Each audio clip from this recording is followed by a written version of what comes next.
There she blows. You see, I actually wrote it on there this time, Pete. I like that you did that. I kind of need that. You know what one it is, but I lose track. It's just but 137. That's a nice enchilada right there. Let me tell you. We'll be passing Rogan one of these days.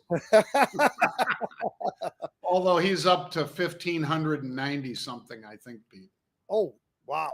I didn't know he's been doing it that long even. That's amazing because he doesn't do it every day, right? I mean, we do 4 days a week. What does he do, 1 or 2 or? I think some days he tapes multiple segments, but I think he puts up 3 a week or so.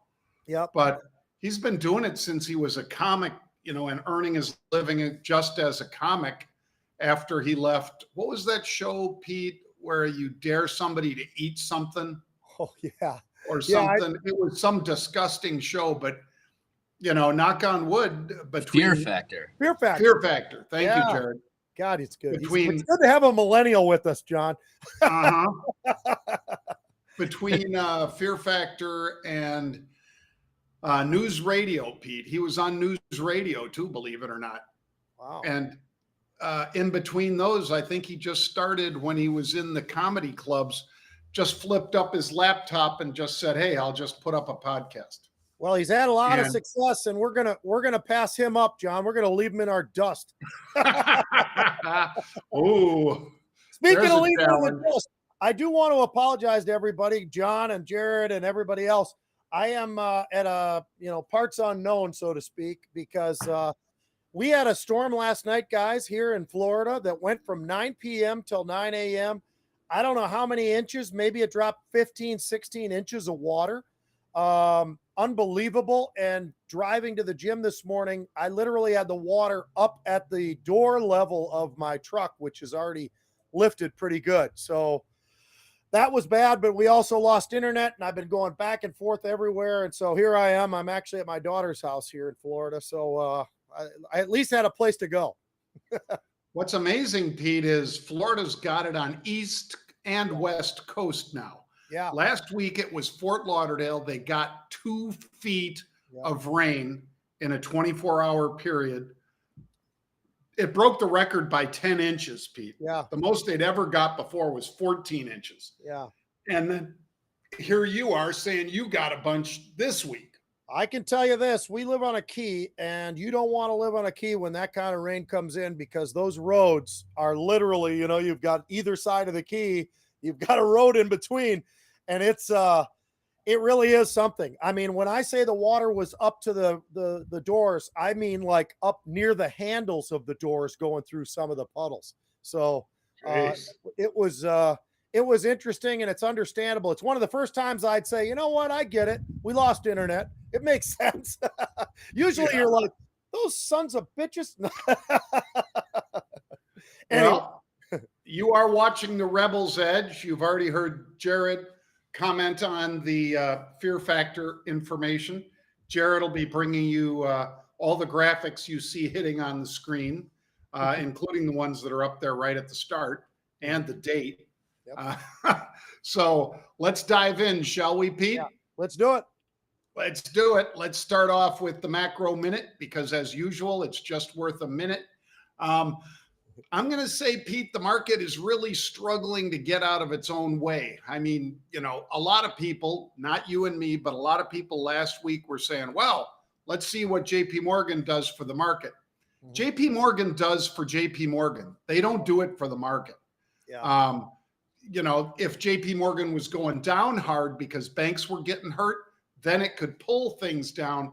But I don't think anything else really runs up with JP Morgan.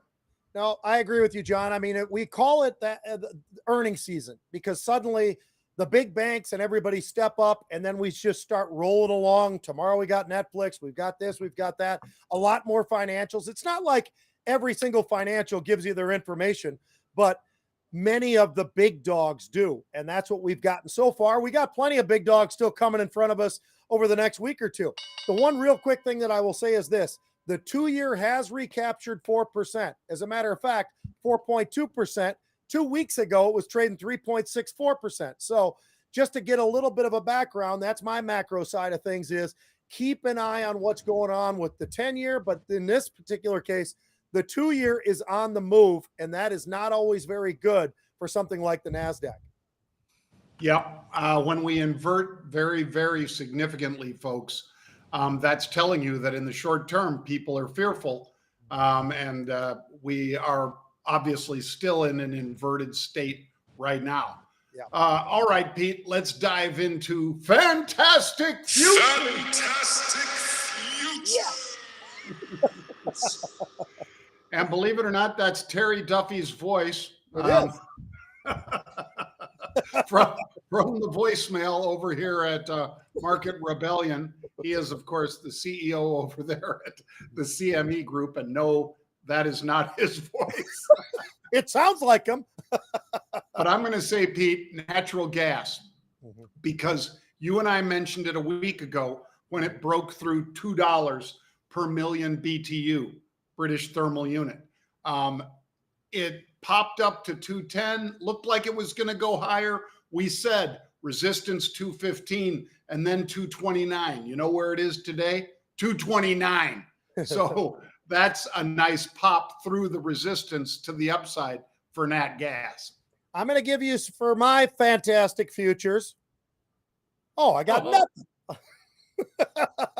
Oh, well, either way, I'm going to give you silver and gold, John. And the reason I'm going to say that is this. When you go back, not too terribly far, I'm going to go back to April 13th. Today's the 17th. April 13th, silver, 26, gold, 2055. And now today, we're very close to call it 2000, upper, either side of 2000 for gold. And we're all the way back to 25 for silver. It doesn't mean that run is over, but this is exactly what a solid market does look like, where you've got that big spike, you get a little bit of a pause, a little bit of a pullback, and then we'll see. Will we continue the pullback, or are we going to explode even more so to the upside? Based on the option activity that you and I have seen over the last few weeks, I would say we're getting ready to maybe test those recent highs to see if we go through those on the next run. I think we will both test it and go through them. All right, let's talk about Google, Pete. It's down today, and it was down, right out of the chute and just kept going lower. Its single biggest day decline in more than 2 months. And there's a report, unsubstantiated, but a report that Samsung is considering flipping Google with Microsoft's Bing as the default search engine on their devices. That'd be big news. And I think you and I know why. Yeah, absolutely, John. And it is interesting. I still look at this company, though, John. I think they're very, very cheap. I think they were cheap. I actually, not too terribly long ago, this is the most recent stock that I've actually bought, was Google. And the reason that I did jump on it was trading underneath $100 a share. I thought that it looked like a stock that actually had a little bit of maybe room to the upside. They've got a lot of different areas in which they can turn to for, obviously, we know search is search. But on top of that, they have a lot of different other things. AI, if anybody watched 60 Minutes last night, you got a little bit of a glimpse at that. Although, I don't know that the CEO made you feel more comfortable or more uncomfortable with AI, John, if you did watch it last night, because it's pretty creepy and it's not always right. And he admitted that, and he talked about there's got to be some regulation there and so forth. But, John, when you look at a company that has traded as high on a PE level as 32, 34, and now all of a sudden you're looking at a PE somewhere between 19 and maybe 22, I think it still is very cheap. I think regardless of this number, whatever occurs out of the Samsung deal, it's still a fairly inexpensive stock that does sit with incredible free cash flow, and their cash to debt is outrageously strong. So they have a great balance sheet to be able to weather some storms. They do that. And this is almost like, God, what was it, Pete? When Coke came out with that other Coke, and everybody said, that's the worst launch ever. This might have been worse than that because Google came out with Bard, named after Shakespeare, I guess, who was known as the Bard. And they came out with that as their ChatGPT killer. Yeah. And the very first demonstration they did of it, it got the question wrong about, when was the last time a planet was outside our solar system and discovered? And the thing said 2020 or whatever, and it turned out it was 2004. Now, things happen, but you'd think that you would have tested all your questions ahead of time, just like Musk when he throws those rocks at the Cybertruck, and he says, "Now watch, this glass is impermeable." Bang. First of all, it was the worst throw ever. And second of all, it was the worst result from the worst throw ever. And then he did it again. And he did it again. Well, anyway, so that's the story with Google, folks. Yep. Let's talk about Netflix, Pete. Earnings tomorrow. Yeah. Netflix is up 15% year to date. I was doing a little hit over with Bloomberg Canada, Pete, where I was the co-host, they said, for half an hour today. And I was on with Amber, was the anchor's name. And I was telling Amber that, you know what? Disney and Netflix are lockstep like this. I mean, literally, they're both up 15%, Pete, year to date. Both have had some volatility, but Paramount's the big winner. Paramount's up double what these two are up. So the question is, with the straddle, the at the money calls and puts, we normally show a sign that looks like that, like a straddle. That's 9%. Do you think Netflix is going to move that much, Pete? I think they certainly could, John. I mean, we've seen some big moves in the past. It all really just depends on how different these earnings really do hit compared to what everybody's expecting right now. I think when they look at the revenue, we expect the revenue to be up a little bit, 3-4%, whatever it is. But what will they really do with the earnings? And I think that's going to be a very critical number. Let's not forget, though, this isn't a stock like Netflix once was, John, several years ago, where it's a high PE stock. Everybody's very nervous. This is a stock where they've got unbelievable free cash flow. Their PE level is actually very, very tolerable considering all. Their creative is all get out. They continue to release very, very interesting. Every once in a while, there's a dud, of course, but most of the time, I think they release some pretty good stuff. Paramount probably is outdueling both them and Disney because of the fact that they actually have traded so inexpensively that when you look at the PE of a Paramount, that I think maybe that's part of what people are looking for is a little less risk at times. And you know what? We've had a risky first couple of months of the year where people have been running all over the place. So I expect there to be a pretty good number tomorrow, John. Will they get a number that'll be good enough to push them up 9%?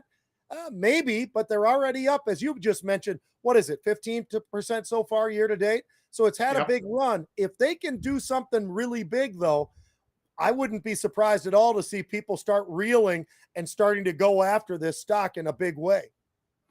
Well, and one thing I'll say about it, Pete, and again, I mentioned this up to Bloomberg Canada, was you've got Disney, but that's not a pure play.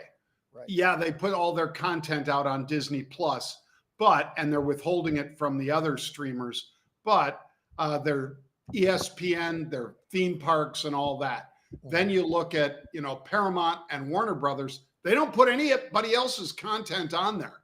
Right. So, you've got the pure play, which is Paramount and Warner Brothers.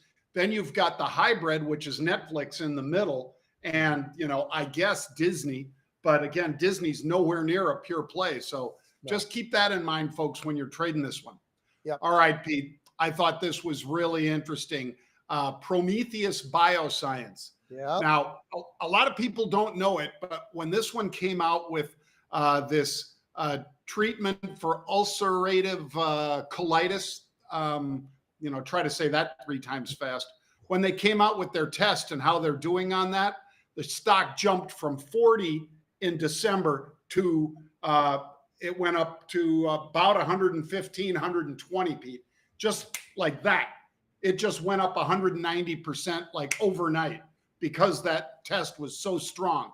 The question is now, on a 70% move today on Merck going for them, nobody should be hanging out, should they? They should be out at this level. I would think so, John. Matter of fact, the stock has made an absolutely tremendous run to the upside. They've got a great pipeline. They've got some stocks that are in stocks. I always make that mistake. Well, they've got some drugs that are in phase 2 that could be extremely promising. They're at a level where you do expect somebody big to potentially say, you know what? We like those numbers well enough at this level that we're going to take you out. And Merck has been very aggressive. They've done an amazing job. Just take a look at that stock, John. When people want to look in the pharmaceutical area, yeah, I hear everybody here, Bristol Myers and all this other crap. Merck has been a freak show, great company that has executed with the cancer drugs and everything else, and they're just going to add a little bit more to what they've got. And this is what Big Pharma does. They find somebody who's done a great job, and I think these guys have. When you look at their balance sheet, John, it looks pretty pristine. Yes, they are burning some cash, but that's because they have nothing yet in the flow in the pipeline that's actually gone commercial. They're very, very close, and I think that's why Merck just said, you know what, it's now or we're going to screw up and we're not going to have them. They want them now. And this stock, I think, John, by the way, 10 to 12% of it is short. How are those guys feeling today, do you think?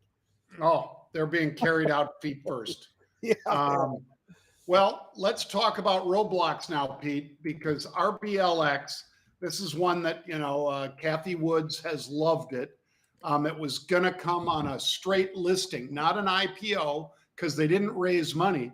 They just did a listing onto the exchanges, and the stock was like the hot property 2021 when they did that.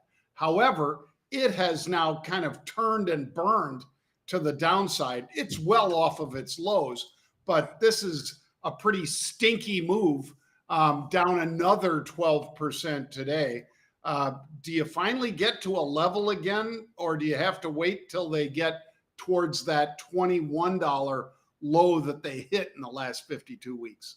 Well, it's a great question, John, and I'm going to answer it really quickly and say, yes, they're going to continue to go to the downside. No, I wouldn't buy it yet. I would not buy it until it got towards those lows, and here's why. Every single quarter, these guys are worse than they were the quarter before in terms of their losses when they're reporting their earnings. It's absolutely pathetic that they can't make money. They've not even begun to get close to making money because, as I say, they just go a little bit worse, a little bit worse, a little bit worse. And this news today that they're talking about is, well, they've got this great gaming stock. There's a 3D gaming, blah, blah, blah, all the rest of it. Well, the problem is, John, at some point, don't you actually have to turn a profit? I mean, you know what? You and I have been in a lot of businesses, and I can tell you this. If you're running a bar and every single quarter they came up to you and said, hey, Doc, we really, we enjoy this relationship. It's great and everything. And we really think that the bar is taking off. And you go, when are we going to make money? It's been a while, and we'd like to see us make money. Now, we've been public for a long time. We still haven't made money. That's what the situation is here for Roblox. And they've got to figure out a way to convert what they say they have in terms of numbers and convert that into actual earnings that get them money. And they stop this cash burn. But until they do that, I wouldn't touch it. I'm right there with you. You and I have talked forever about how Kathy might understand more than we do, but what we do understand is exactly what Pete started with there, folks. If your numbers are shrinking every quarter rather than growing, it's really tough to justify a ludicrously high PE. All right, Pete, what do we got as far as sports today?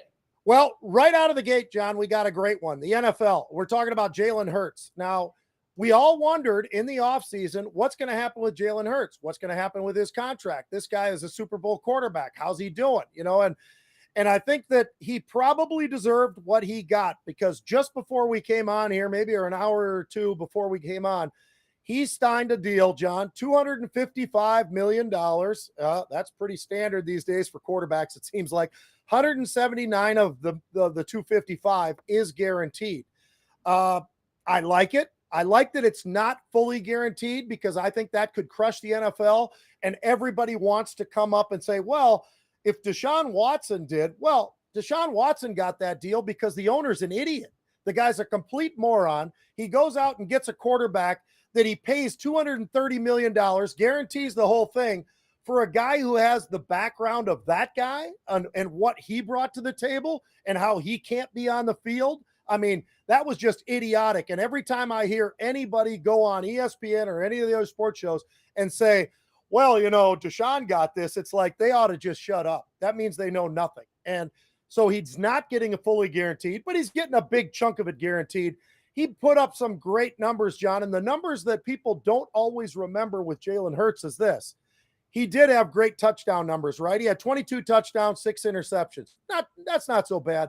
How about the fact that he ran for 13 more touchdowns and 760 yards? When you add all that up, he brings a lot to the table. Could he get hurt? Sure he could. That's why the whole thing's not guaranteed. But the guy's an amazing athlete. He's an amazing player. I'm still mad from the day that I said the Vikings should have taken him late in the first round. They let him slide to the second round. Philadelphia grabbed him. And it's like, really? I mean, the guy was amazing at Alabama. He was incredible down there in Oklahoma. And then yet nobody jumped on him until Howie did up there in Philadelphia. So kudos to him. This is going to make that team that much better. And they've got guys around him that'll protect him, John. Should be another good year, I think, for Philadelphia. It's the highest contract in NFL history at $51 million a year. The highest. Yeah. And that includes the likes of Mahomes, who got that $400 million deal, but it was spread out over more years. Truly, Pete, I have watched this guy squat, and I think I've seen him deadlift just an insane amount of weight. This is one of the strongest players in the NFL. Yeah. Not just quarterback. He is as strong as any running back, linebacker, defensive lineman. And it shows, because when he runs, he'll run through people. Those legs just keep grinding. And Pete, how many guys after winning a national championship at Alabama would transfer and go to Oklahoma for their last year? Yeah. That was shocking. It was amazing. He did an amazing job. We did see that happen with Oklahoma. It wasn't the same circumstances, but the Oklahoma quarterback going to USC last year, Caleb. But It is interesting to see that happen at any time. And I'll tell you what, those offensive linemen like him even more, John, when he's with them, working out with them, pushing them with what he's able to do on that leg press like you're talking about. It's why the team loves him. And that is a big key for teams to like each other, love each other. They tend to play better together. And that's something that's pretty cool. We're going to go to the NBA next, John. Here's what we're going to talk about. Adam Silver. Could this guy screw up things any more than he has already? I think the answer is no. You and I have talked about this load management issue. I'm going to just revisit that for 1 second, John. So Greg Popovich, back in 2012, when David Stern was the NBA commissioner, they rested the whole team, right? He rested his team, load management, because Michael Jordan did that a lot. Oh, he didn't. And other greats, Kobe Bryant, no, he didn't. But these guys, they need a little load management, even though they're getting paid ungodly amounts of money. And guys like you and me and everybody watching want to go to games to see whoever the superstars are at that time. But you know what? Popovich said, no, you know what? I'm going to sit all these guys. He got a fine for $250,000 from David Stern. Pretty decent chunk. Well, Adam Silver this year, back in December, when the Nets did that, by the way, the Nets sat Kyrie, Kevin Durant, Ben Simmons, and Seth Curry, John. He sat those superstars, and they got $25,000 fine for doing it. Boy, I'm sure that really must have hurt the Nets a lot. I'm sure they felt like they really, got slapped in the face, and they'll never do that again. They probably did it the following week. I mean, it's absolutely idiotic. So they haven't addressed that at all, right? And now the guy's got the playoffs going. So here's the question for you. Do you think it makes any sense at all? The Timberwolves played last night. You know what time they tipped off? East Coast time, your time, my time right now? 10:30 at night. Who in hell is sitting there on a Sunday night at 10:30, sitting there watching a basketball game if you got to work on Monday morning? Why in the world do they make that decision? This guy's an idiot. I'm telling you. He needs to be called out. I know that sounds harsh. How about this? The NBA All-Star Game this year was the lowest ratings in the history of the All-Star Game for the NBA. And oh, by the way, the next two lowest ones were 2021 and 2022. So add 2023 as the very worst, but those are the third worst ever. And I guarantee you this, those numbers last night and the numbers going forward that are at 10 o'clock at night, 10:30 at night, anybody who's the middle of the country all on over to the East Coast is not going to watch those games, John. And why on earth would you not figure that out and say, you know what, these games got to be at 8 o'clock, 9 o'clock at the very latest, but you tip off at 10 or 10:30 and you're going for 2 hours in an NBA game, ain't no way those ratings are good. What's wrong with this guy? I really can't tell you, Pete, other than that somebody else is running the show, I guess. Yeah. Because this guy, he was under David Stern. You would have thought that he knew what he was doing. David Stern didn't screw up like this. But this is just a guy who's out of his depth. It's kind of like, Janet Yellen over there at the Treasury Secretary, out of her depth. Yeah. Your logic is indisputable. You've got the biggest population centers that are denied real access to a sport that you'd like to probably get a nice new contract for your TV audience. The TV audience is going to look like crap. Yep. And nobody is going to be buying into this thing. And then you've got, Pete, something like you mentioned, you joked about Michael Jordan.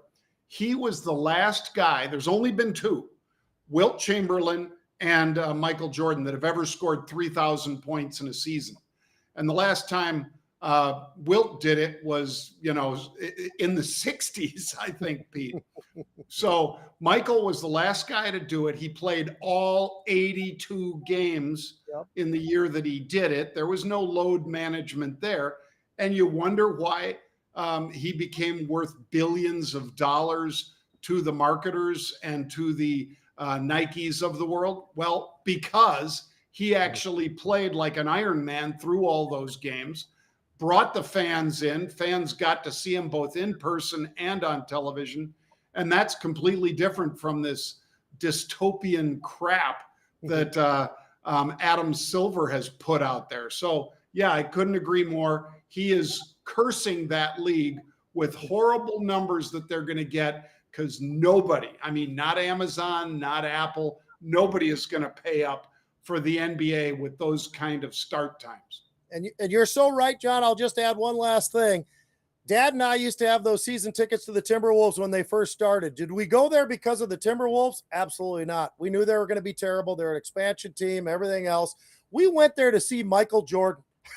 That's why we went to those games, and some other players too, because people weren't doing the crap they're doing now. But these guys, they should be embarrassed. And I love that Anthony Edwards from the Timberwolves came out at the All-Star game and called those guys all out and said, this has got to change. He has not sat out, John. That kid plays every single night. He'll give you 32, 34, 35 minutes. He will play the game the way it's supposed to be played because he's getting paid to do that. And he's getting paid by the fans in the stands. It's amazing. And these players, the arrogance of LeBron and all these other clowns is absolutely something that I would hope now for those guys not to get any ratings at all, because they're doing everything the wrong way. Until they fix it, it's just not really right. I agree. Well, let us know if you agree or if you disagree. You can reach out to us either at Pete Najarian or at John Najarian on Twitter. We will be back tomorrow with Rebels Edge, 1 p.m. Eastern Time tomorrow. I hope you join us. Have a great day, everybody.